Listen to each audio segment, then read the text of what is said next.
Remember the good old Cars 2 days when we get repaints of World Grand Prix racers and Guido's model all the heck in time? Well, right now in 2024, we're about midway through the main line, and it's really starting to feel like that with Miss Jessica Carville here.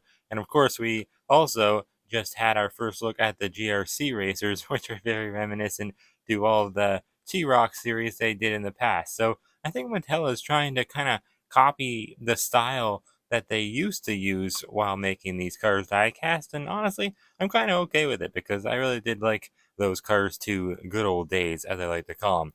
Anyways, though, welcome on back to the Cars Garage, everyone. Today, of course, I have for you Jessica Carville, the little tiny producer pitty that works alongside Miss Bella Cadavra, the famous horror movie director, in the B movie episode of Cars on the Road. Definitely one of the best episodes.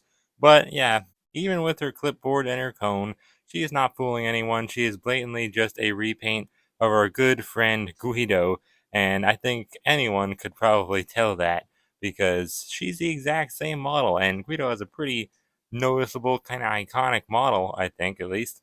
So I'm kind of wondering why they did that, but it's not really surprising to me because they did that a lot in the past, especially in Cars 2. But she has just came out of 2024 Singles Case H, along with cars like the new variant of Komodo and also GRC Lightning McQueen, wherever the heck he is. I only have the 2-pack on hand because I still haven't found a second single version of him. And when I was there, I didn't realize until after I filmed my little in-store hunting clip for Checking the Pegs episode 5 that Francesco, in his GRC form, was actually there too, and I just completely missed him. Don't know how, but he was like wedged underneath the shelf, and when I bent down to see if there's anything hiding underneath the cars section, I didn't realize in the store when I watched the video later, I realized I actually picked up just this. You can see the artwork and the cars logo dangling. Couldn't believe it. I actually found GRC Francesco, but I didn't realize, so I never got him, of course. Anyways, though, moving on from that, it's sad, but hopefully I'll find him eventually. Jessica Carville is still pretty cool, although I would have probably preferred to find the GRC Francesco over her, even though she's not bad. She's just a little bit boring because she's just a repaint of Guido, and I do have a lot of repaints of Guido, but I'm still pretty excited to get into this review. Very cool artwork. She looks very shocked, like how she does in the episode. She always kind of sounds confused, like she's really trying to make this movie just be amazing, but then it ends up getting canceled anyways. Got the new for 2024 Snipe. Not a ton of like surface area from the artwork. It's not filling up much space. Probably because, yeah, we do have this big thing, and she's just a small car, so we can see a lot of the red background. Got the warning little thing there, choking hazard, small parts, not for children under 3 years, of course.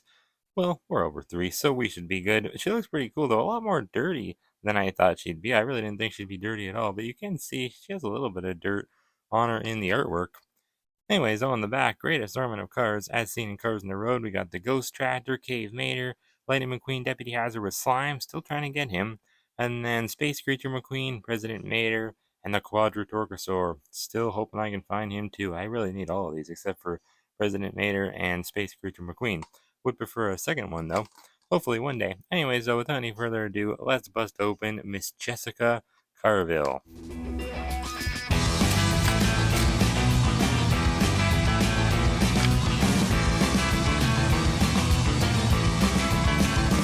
I can totally see why people choose not to buy cars like this because you're not really getting much for the same price as you could get a bigger car. And nowadays we don't have a deluxe line anymore, so Mattel does make some pretty big cars in the singles main line. You know, the West Volanopus, the Quadrodorgosaur, and really any Mater diecast that we get, they're all very big, they're hefty, full of metal, so they are definitely worth the hefty price tag that we pay nowadays for cars. But Jessica, not so much because, she's very small, very light, and she's really just a repaint of Guido, and she comes with this tiny little cone accessory. I mean, I still like her though. It's cool that she does have speaking lines in the episode she appears in, B movie. So I'm definitely glad that Mattel has decided to release her. Not saying I'm not, but I don't know. Maybe they could have thrown in one extra accessory is all I'm saying. I don't know.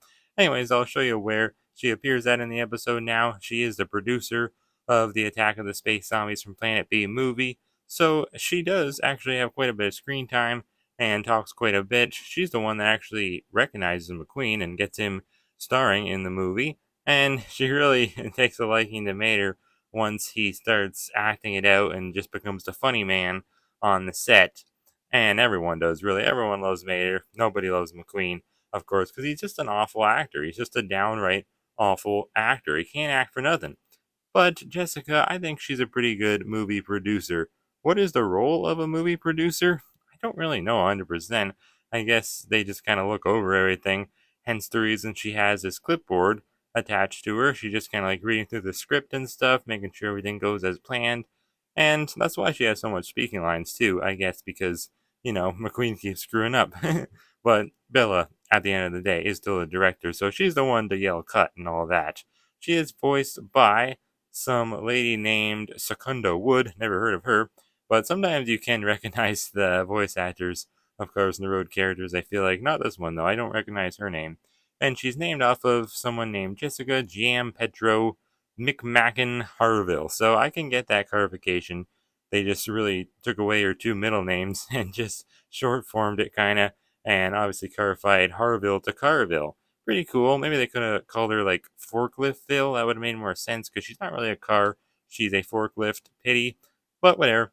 That lady is the Cars 2 rendering supervisor, which is pretty cool. I'm surprised it's not the Cars on the Road producer. That would have been very ironic or coincidental, I guess, if they actually named her off of the real producer that worked on Cars on the Road. That would have been really cool because obviously Jessica is a producer herself in the episode. Now she's very dirty. I don't really know why she's so dirty. I'm very shocked by that. I mean, you can see a little bit of dirt in the artwork, like I was showing you earlier, but not this much. This is a little excessive, Mattel. I don't really mind though. It's kind of cool. Nice detail, adds something to her because there's not really much else going for her. Her expression's okay. I mean, she looks like a creepy clown. They did change the mold, I think. Maybe not actually. I guess it's no, they didn't. It's the same mold as Guido because obviously everything else is the same. They have the exact same like model and casting, it looks like too. Like the mouth, it might be a little different. I feel like her mouth, yeah, it is different. Okay, it is different. I was gonna say they just put a black line in the middle to look like her mouth is open. Guido has his teeth connected, but no, it is a little bit shorter of a mouth. It doesn't go up as high or down as low, I guess. So that's good. I'm glad they didn't just copy and paste Guido's mouth onto her. They didn't do that for the eyes either. She does have brand new eyes, like, well, maybe the same eyeballs, but different, like, eyelids. Hers are more humped, obviously, and obviously no plastic eye plate, which is cool. Got her little windows. They feel like they're slanted too much. They don't look to be that straight. But I guess Guidos are kind of like that too. Guidos are a little bit smaller and more like squared off on the edges. Well, that's kind of weird. But yeah, I guess, yeah, she would be the same model as Guido. So that means she's an Alza Tuto forklift. We can assume that she lives in Russville. And maybe, or maybe she just kind of like goes along with the movie set wherever the movie is filming. That makes more sense. Online, I read that it says her hometown is Russville, but that's just where they are filming the movie. Don't really think that's where she lives, but maybe. You never know. Yeah, I really did think this would be attached or like not attached. I thought this would be like a separate accessory. It is attached. That's cool and all. They cut some brown paint on her right fork there. It's kind of weird. It's just chicken scratch, so you really can't read it at all. Any other writing here probably would be like a script or something. I don't know about the movie, but she reads it quite a bit in the episode. So yeah, I must have some sort of kind of like a substance to the movie. Must be there for a reason. She must have to keep checking it to make sure their movie is running smoothly. They did detail this pretty nicely, though. Brown on the back, silver trim, and then obviously the paper and all the blue writing. Pretty cool. I wish you could read it, but whatever.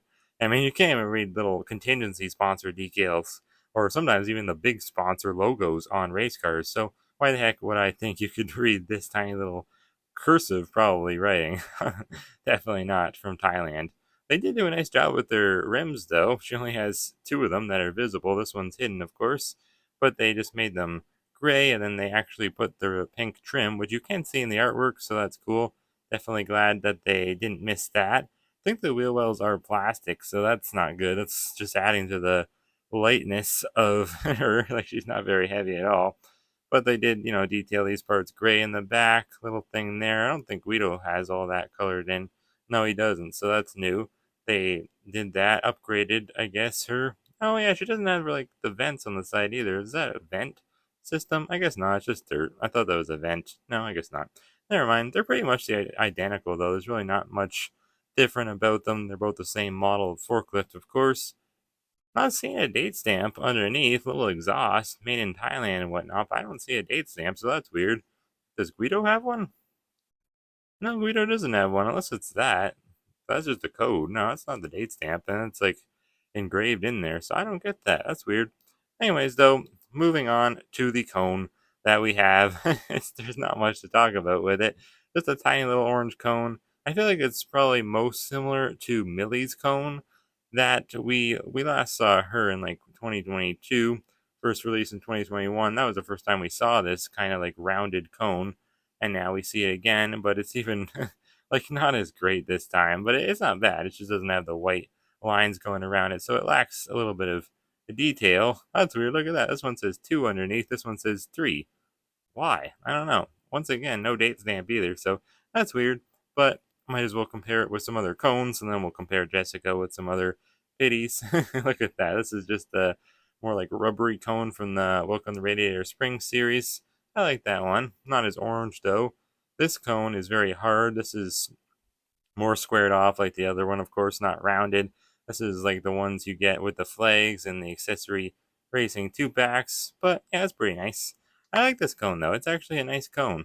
Probably one of the better cones, I would say, that we've seen from Mattel in recent years at least. But yeah, Jessica's pretty cool. Nice little car, nice little pity, I should say, to get. It's nice to get cars that actually speak. We don't really get them too often these days. So far into the Cars diecast line, it's been going on for about, well, 19, 18 years about now, almost 19, getting close to 20. The 20th anniversary of Cars is coming very soon. It's right around the corner, really. But yeah, these guys are the same, Guido and Jessica, just obviously repainted. And I have quite a few other cars or pitties from this same model, very like Italian looking model, and most of them are Italian that have this model, but not all of them. Like obviously Guido is. I don't know if Jessica is, but here's Uncle Topolino's band. These guys, they just work perfectly together because they're all like different colors. They're all so unique, but yet also different. These guys aren't the only pitties we've seen that share this model, though.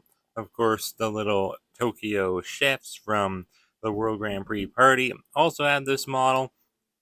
Now it's funny because they're the only like Japanese ones I think that had this model. Everyone else, I believe, at least, is Italian, except for maybe Jessica. She's probably just American, but maybe she has some Italian heritage. And here are the little like I don't even know the cardinal pitties, I guess I forget their names from Cars 2. They are like next to that, not the Pope, but the other guy. I think maybe he's the cardinal. I forget what his name, Father Burke, maybe. Yeah, I think Father Burke, and they're like the little cardinal pitties. And I think that's it for this specific pity model, but I do have quite a few other Cars on the Road pitties that we've gotten within just the last year and a half about. We have Sarah Cogs here. Now she is completely different from Jessica Carville, obviously much bigger, definitely more worth the price. She's never even gotten a singles release though. I could definitely see her getting one eventually though. That'd be kind of cool. Then we have the Pit Stoposaurus himself. He just won't stop peg warming as a single and mostly in the two pack for me. But yeah, I think he pegworms a lot as a single in the States. Hopefully that doesn't happen to Jessica Carville. I really hope it doesn't. And he's like even bigger, so the chances are it's going to happen to Jessica even more so than it did and still is happening for Pitstopsaurus. Here's the next gen pity model. We only have Laura Spinwell still from it. Hopefully we get some more other unique ones with this model because it's really cool. I am getting a little sick of this pity model, this Jessica Carville slash Guido model. But, what are you going to do? And then, of course, we have like old fashioned ones like Sweet Tea, and we have like the other kind of style, like the Dynaco Pity, Luke Petalwork. We have the taller Pity, of course. We have Megan Shifter right here, I think her name is. And we have Millie, of course, slightly bigger. We're having a pity party here. So many pitties all around. But yeah, point is, I think they have just kind of used this model up. I think they kind of like just dried out the well, if you know what I mean. They've just kind of done too much with it. But it's okay. I mean, it's not really Mattel's fault. It's more so Disney and Pixar's fault for reusing it so much within like Cars on the Road and like even other movies.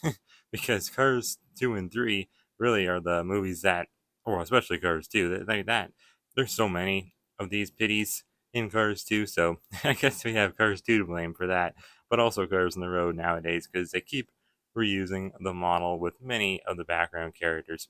Anyways, though, that is it for today's review. Hope you enjoyed it. Thank you as always for watching, and I'll see you next time right here on the Cars Garage.